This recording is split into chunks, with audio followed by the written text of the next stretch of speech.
Assalamualaikum warahmatullahi wabarakatuh. Waalaikumsalam warahmatullahi wabarakatuh. Bagaimana kabar di hari ini? Alhamdulillah. Nah, sebelum kita mulai pembelajaran, marilah kita belajar terlebih dahulu ya, supaya hari ini kita diberi ilmu yang bermanfaat untuk kita musuh kita semuanya. Oke, untuk sekarang silakan dipimpin doa Mas Sandi. Kita belajar. Siap, doa mulai.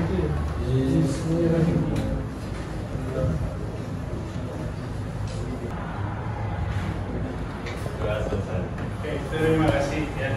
Nah, sebelumnya untuk mengecek kehadiran dan kesiapan kalian semuanya, saya akan mengabsen kalian. Nah, di sini nanti ketika saya mengabsen, silakan disampaikan kondisi kalian saat ini. Apakah sehat kalian hari ini? Apakah kalian hari ini sangat semangat? Atau lagi sakit? Atau lagi malas gitu ya? Ya. Yang pertama, Ahmad Bagas. Senang. Ben. Abdul Hazadi. Alhamdulillah. Abimanyu. Kira. Gimana kamu sekarang? Sehat. Sehat. Andriatri. Baik, Pak. Oke. Andriani Amelia. Alhamdulillah semangat. Alhamdulillah semangat. Ariba. Sehat. Alhamdulillah. Asmaul Husna. Juli Sulade. Oke, terima kasih semuanya atas partisipasi dan kajian hari ini. Jadi gini ya teman-teman semuanya, untuk menjadi seorang yang sukses, kita itu harus semangat belajar. Jadi belajar itu adalah salah satu cara untuk sukses. Biasanya kita ada istilah namanya manjada. Artinya apa? Barang siapa yang bersungguh-sungguh pasti akan berhasil. Pak, kalau belum berhasil, gimana Pak? Man sobaro, sobiro. Barang siapa yang bersabar pasti akan apa? Hasil. Sobiro, beruntung. Ya. Jadi manjada wajada. Ketika kalian tidak mau bersungguh-sungguh, jangan berharap kalian nanti bisa sukses. Untuk bisa sukses harus bersungguh-sungguh. Apapun yang kalian niatkan, apapun yang akan kalian impikan, harus dikerjakan dengan sungguh-sungguh. Itu ya. Nah, saya hari ini membawa yang namanya kopi kapal api. Kira-kira ini bagaimana dibuatnya? Dari biji kan? Dari biji. Maksudnya cara menyajikan itu. Bukan punya bungkusnya. Itu ada juga. Disiram air panas, disiram. Terus sampai rata dan ketika membuat sebuah kopi supaya bisa dihidangkan, itu kan kita harus melakukan proses-proses yang berurutan. Apa mungkin kita tuangkan dulu terus kopinya baru terakhir? Jadinya kayak gimana? Kopinya bisa diatur, ya kan? Kayak gitu. Nah, termasuk ketika sebuah aplikasi atau program di dalam komputer itu dibuat, itu juga ada yang namanya prosedurnya. Ada yang pernah membayangkan enggak bagaimana sebuah aplikasi itu dibuat? Kemarin kita belajar yang namanya media sosial kan ya? Pernah nggak kalian membayangkan gimana sih media sosial ini dibuat? Kira-kira gimana? Apa sih dulu manfaatnya media sosial itu? Dan tahu kemarin masih ingat media sosial manfaatnya untuk apa kemarin? Mencari informasi, memudahkan komunikasi. Apalagi media sosial untuk transportasi. Kita bisa berteleportasi pada media sosial. Bersosialisasi dengan orang yang bekerja tidak bersama kita. Itu adalah Media sosial itu adalah salah satu contoh aplikasi atau program yang dibuat untuk memudahkan kita semuanya. Tentunya dalam berkomunikasi, bersosialisasi, mencari informasi dan sebagainya. Nah, pada saat ini kita akan belajar yang namanya algoritma. Algoritma itu apa? Di pekan kemarin kita sudah belajar di perangkat komputer kemarin ada yang namanya software, ada yang namanya hardware, ada yang namanya brainware. Kalau brainware itu kemarin adalah user yang menggunakan software. Pak, kita sudah berjalan ke sana kemari. Kira-kira tujuan pelajaran hari ini itu apa sih, Pak? Apa? Barangkali ada yang ingin bertanya. Sebenarnya tujuan pembelajaran hari ini itu apa? Ada yang tahu?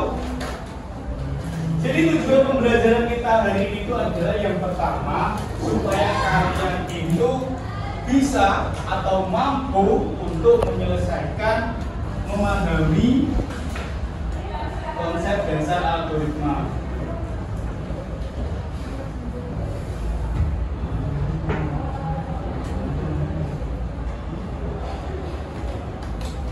Yang kedua, tujuannya adalah kalian semuanya peserta didik itu harus bisa menyusun sebuah algoritma.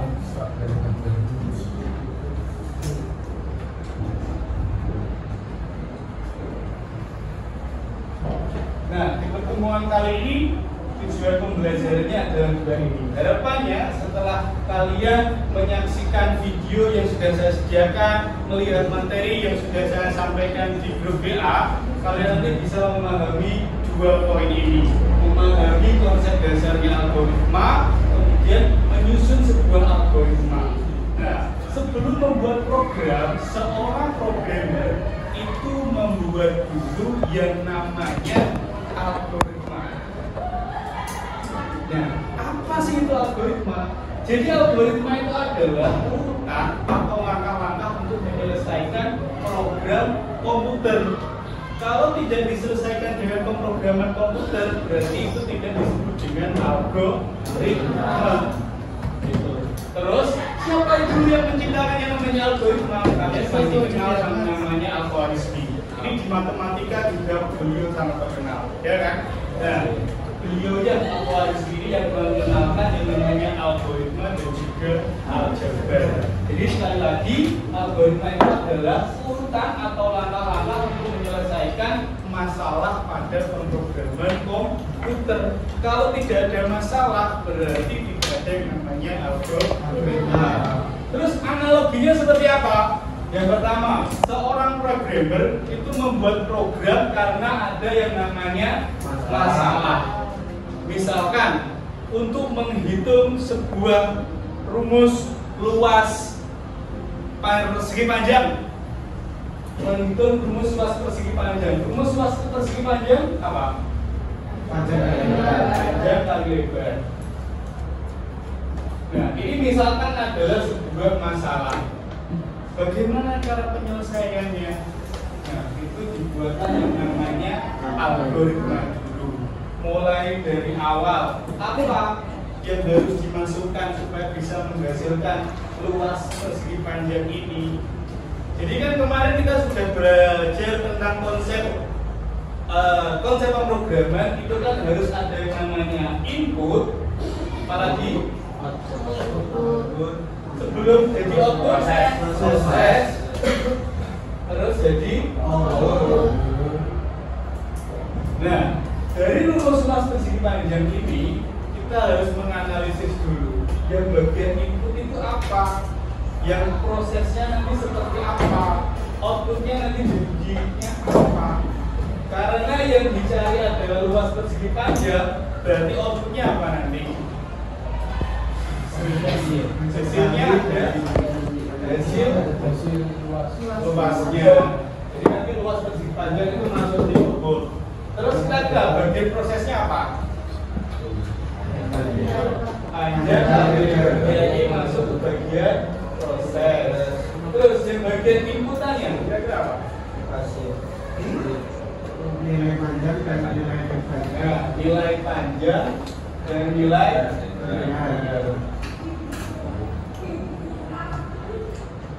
ini adalah contoh sederhana dari konsep pemrograman. Terus kalau dialgoritmakan jadinya seperti apa? Kan gitu nanti. Nah, setelah nanti dibuat algoritmanya itu dimasukkan ke dalam program komputer sesuai dengan algoritma yang dibuat. Ketika membuat program komputer itu menggunakan yang namanya apa kemarin? Bahasa pemrograman. Apa yang masih diingat bahasa pemrograman? C++, HTML, JavaScript, yang lain? Python, apa? Ada lagi? Satu lagi, barangkali? Yang kayak nama sebuah olahraga, itu contoh-contoh dari bahasa pemrograman. Nah, setelah dibuat dalam bentuk pemrograman komputer dengan bahasa komputer, itu nanti akan menimbulkan atau terakhir ada ditemukan sebuah solusi. Nah, solusinya ini nanti menjadi untuk memudahkan manusia. Ketika kamu membuat sebuah program menghitung luas persegi panjang, programnya kalau sudah jadi, kamu masukkan panjangnya berapa, lebarnya berapa, otomatis itu nanti akan menghasilkan luas persegi panjang. Nah, ya, itu analoginya. Jadi harus ada apa dulu? Masalah. Kalau tidak ada masalah, berarti tidak perlu membuat sebuah algoritma. Nah, bagaimana cara mendeskripsikan masalah? Yang pertama, untuk mendeskripsikan masalah itu biasanya seorang programmer didatangi oleh seorang kliennya. Ya, kliennya datang ke development kantornya programmernya. Beliau akan menjabarkan masalah-masalahnya. Saya butuh program ini, saya butuh program itu. Saya butuh program perkantoran, saya butuh program minimarket. Nah, dari situ nanti seorang programmer akan merinci masalah-masalahnya itu seperti apa. Terus dianalisis supaya bisa diselesaikan. Bagaimana cara menyelesaikan masalah yang disampaikan oleh klien tadi. Kemudian baru dibuatlah sarana interaksi antara manusia dan komputer. Dibuatlah yang namanya program komputer. Nah, harus ada masalahnya terlebih dahulu. Kemudian, ketika kita membuat sebuah algoritma, itu menggunakan 3 cara. Yang pertama, kita menggunakan yang namanya kalimat deskriptif. Kalimat deskriptif. Ada yang masih ingat kalimat deskriptif itu apa?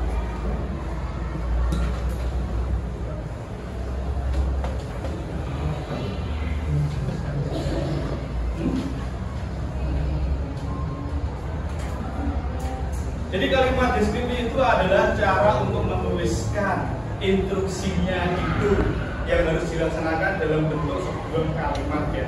Jadi algoritmanya itu disusun dulu kata-katanya harus seperti apa, menggunakan bahasa yang jelas. Nah, terus harus menggunakan bahasa yang baku dan juga mudah dimengerti, serta harus menggunakan notasi pemrograman supaya mudah dipahami ketika dalam membuat program. Nah, itu adalah contoh menggunakan kalimat deskriptif. Misalnya, ketika tadi membuat sebuah persegi panjang, algoritma yang disusun adalah masukkan apa? Input nilainya panjang sama nilai lebar persegi panjang. Yang kedua, nilainya itu dihitung. Rumusnya adalah luas panjang kali lebar, terus ditampilkan hasilnya. Ini kalau menggunakan kalimat deskriptif. Yang kedua, kita bisa juga menggunakan yang namanya flowchart. Ketika kita menggunakan flowchart, itu ada yang namanya simbol-simbolnya terlebih dahulu. Ya, simbol-simbol itu dibuat untuk membuat diagram alur. Jadi tetap harus berurutan sesuai dengan yang disampaikan Al-Khwarizmi ketika kita membuat algoritma itu harus berurutan, karena pengertian algoritma tadi adalah apa? Urutan langkah-langkah untuk menyelesaikan permasalahan di dalam komputer. Ini simbol-simbolnya. Dan perhatikan, ada terminator itu untuk memulai bocah. Terus ada row atau garis sebagai arahnya mau dibuat kemana. Kemudian ada preparation untuk pemberian nilai awal. Kemudian ada data untuk memberikan konsepnya, itu input atau outputnya nanti. Kemudian ada simbol dari proses. Nah, ini contoh flowchart membuat sebuah persegi panjang.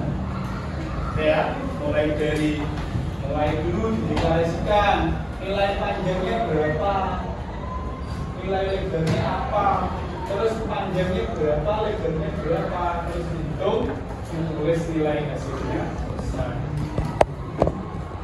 Ya.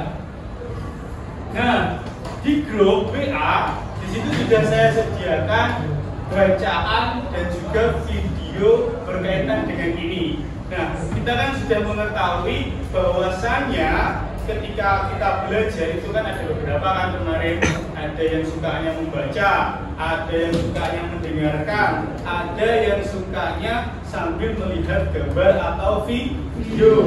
Nah, di grup itu sudah saya sediakan berupa catatan atau materi tentang algoritma ini dan juga sebuah video. Nah, yang suka membaca satu kelompok boleh dibaca terlebih dahulu. Yang suka melihat video atau gambar bisa disaksikan videonya. Barangkali yang suka mendengarkan sudah paham, itu bisa langsung dieksekusi. Nah, di sini nanti ada sebuah tugas yang mana kalian harus menyusun sebuah algoritma. Yang suka menggambar nanti boleh dalam bentuk flowchart. Yang suka menulis, tulisannya bagus, boleh dengan kalimat deskriptif. Sebelumnya barangkali ada yang ingin ditanyakan terlebih dahulu. Ada? Ada? Ada? Ya, siap semuanya? Ya. Ya, paham ya berarti. Nah, dari sini nanti saya akan menilai tingkat kooperatif kalian di dalam kelompok, keaktifan kalian di dalam kelompok. Nah, di situ nanti sebagai bahan penilaian saya terhadap sikap kalian. Terus hasil dari diskusi ini nanti juga menjadi penilaian saya untuk nilai kognitif kalian. Apakah kalian sudah memahami tentang konsep dasar algoritma. Nah, setelah itu nanti di LKPD yang saya berikan, kalian silahkan membuat sebuah algoritma yang berhubungan dulu dengan kehidupan sehari-hari kita. Boleh algoritma berangkat sekolah. Misalkan kita berangkat sekolah, algoritmanya seperti apa? Mulai dari bangun tidur, terus ngapain? Betul. Harus itu. Olahraga, stretching dulu. Mandi. Makan. Sarapan. Kita pakai baju dulu setelah ini. Pakai baju. Terus sarapan. Ngopak. Setelah sarapan, nasi motor. Misalkan ternyata gak nasi motor, kita capek ke sekolah. Sudah pakai seragam dan itu ya. Nah, LKPD sudah saya bagikan. Kira-kira dari LKPD itu ada yang ditanyakan. Dan itu ada beberapa part yang mungkin terlewat, nanti kalian bisa tanyakan. Kalian juga bisa nanti menanggapi yang disampaikan tadi sudah bagus atau tidak gimana gitu ya. Oke.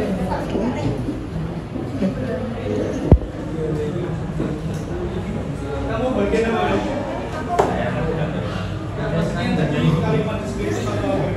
Salam aja.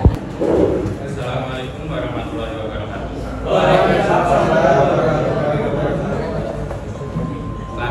Selamat pagi teman-teman. Kami dari kelompok 5. Kelompok 5 yang bersangkutan saya ya. Yang nomor kata mimi, Eza Asifat dan antara Jenengnya apa, Pak? yang akan mempresentasikan hasil diskusi kami tentang dan hasil diskusi kami akan disampaikan oleh teman saya antara. Saudara menyentuh susu saset. Yang pertama, siapkan susu saset, gelas, sendok, dan air hangat. Yang kedua, buka kemasan susu saset. Yang ketiga, tuangkan susu saset ke dalam gelas. Yang keempat, tuangkan air hangat ke dalam gelas yang sudah berisi susu. Yang kelima, kemudian aduk hingga merata. Yang keenam, susu siap disajikan. Baik, selanjutnya presentasi dari kelompok kami tentang algoritma dan skincare. Apakah ada tanggapan atau pertanyaan dari kelompok lain? Yang lain nggak ada tanggapan atau pertanyaan. Barangkali ketika membuat susu saset itu ada yang terlewat atau biasanya ada tambahan susunya nanti gimana? Ada tambahan gula biasanya atau ditambahin jahe juga boleh kan? Pak, gimana nanti menyusunnya? Ada?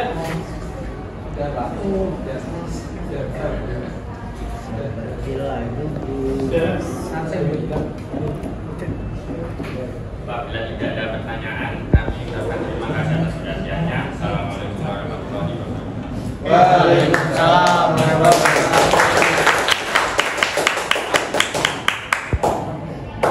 Selanjutnya kelompok 3. Pak, ini moderatornya cuma yang bersifat satu orang. Iya.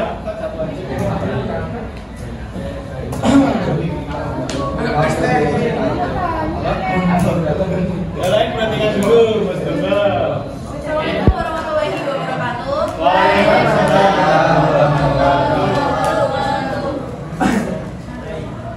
Baik, kami dari kelompok 3 yang beranggotakan saya Asla Sofi dan juga Rivaldo yang akan mempresentasikan hasil diskusi kami tentang algoritma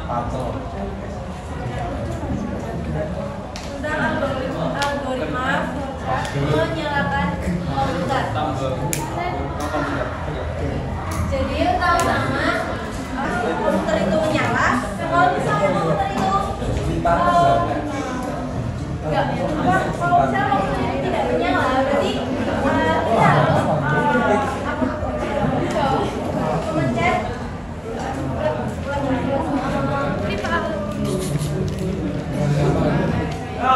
yang setelah kalian memencet tombol on, apakah komputer tersebut menyala? Jika komputer tersebut tidak menyala, apakah cek lampu indikator itu menyala? Jika iya, maka pencet tombol on pada monitor. Jika tidak, cek kembali pada sumber listrik yang bersangkutan. Apakah terjadi error ataupun mungkin korslet. Setelah selesai, setelah teratasi, jika iya, maka komputer bisa langsung digunakan. Dan jika tidak, mungkin bisa memanggil teknisi yang tahu lebih terkait komputer tersebut. Nah, kalau komputer itu menyala, berarti apakah muncul pesan pada error? Jika iya, kita harus melakukan troubleshooting. Namun jika tidak, komputer itu akan langsung bisa digunakan seperti itu. Baik, apakah ada yang ingin ditanyakan terkait tata cara memencet tombol on off pada komputer? Ada yang ditanyakan di situ gambar flowchartnya barangkali itu kok simbolnya kayak gitu. Biasanya simbol pilihan segitiga atau segitiga itu kan seperti itu. Maksudnya apakah simbolnya sudah benar? Gimana? Yang pilihan itu kan seharusnya gambarnya apa? Ya dan tidak di situ loh. Seharusnya gambarnya apa? Opsinya ketika ada pilihan ya dan tidak itu atau salah itu? Saya preferensinya itu betul atau salah bro simbolnya. Saya dicek barangkali di simbol-simbolnya flowchart.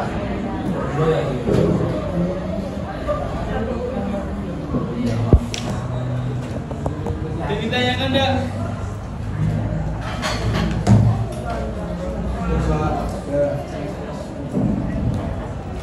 Ada.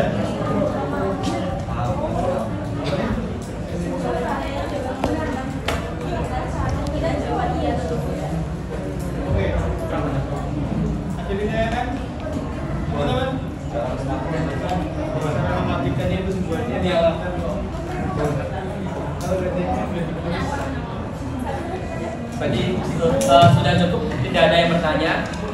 Kalau begitu teman-teman, demikian presentasi dari kelompok kami tentang algoritma flowchart menyalakan komputer. Kami ingin mengucapkan terima kasih kepada semuanya. Kami tutup. Wassalamualaikum warahmatullahi wabarakatuh. Waalaikumsalam. Apakah kalian semuanya sudah bisa memahami algoritma? Apakah algoritma itu berurutan atau tidak? Terus untuk menggambarkan sebuah algoritma yang kita pelajari hari ini tadi kan ada apa saja? Ada dua yang kita pelajari. Menggunakan apa? Deskriptif dan juga flowchart. Nah, untuk pekan depan kita melanjutkan penjelasan tentang algoritma, tapi menggunakan yang namanya pseudocode, di mana kita nanti menggambarkan algoritma ini dengan yang namanya bahasa pemrograman. Bahasa Mandarin. Kan dulu di semester 1 kita sudah belajar mengenal yang namanya C++. Belajar bagaimana menentukan jenis segitiga. Nah, itu nanti kita buat programnya dengan menggunakan bahasa pemrograman dari algoritma yang kita buat.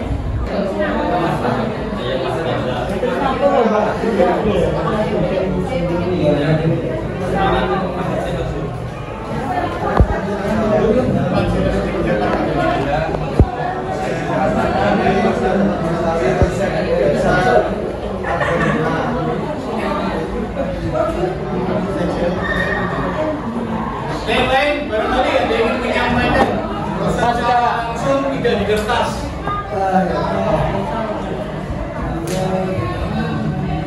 Refleksi untuk dana hari ini. Yang sudah diisi kertasnya boleh dikumpulkan. Yang mungkin tidak bisa menyampaikan langsung, yang kertasnya sudah ditulis, boleh sudah dikumpulkan. Boleh, sudah ya. Kita akhiri pertemuan hari ini. Semoga pembelajaran hari ini dapat bermanfaat untuk kita semuanya. Sekali lagi, manjada wajada. Barang siapa yang bersungguh-sungguh pasti akan berhasil. Jadi tetap semangat untuk kita semuanya. Pekan depan kita akan belajar tentang algoritma dengan menggunakan pseudocode atau bahasa pemrograman. Sekali lagi, untuk lebih lanjut bisa dibuka di buku kalian di bagian halaman 127. Ayo berlatih, kalian bisa mencoba dulu tentang bahasa pemrogramannya. Oke ya? Kalau ada yang tanyakan, hari ini cukup sekian. Terima kasih untuk hari ini. Tetap semangat untuk kita semuanya. Semoga kita selalu mendapatkan ilmu yang bermanfaat untuk kita.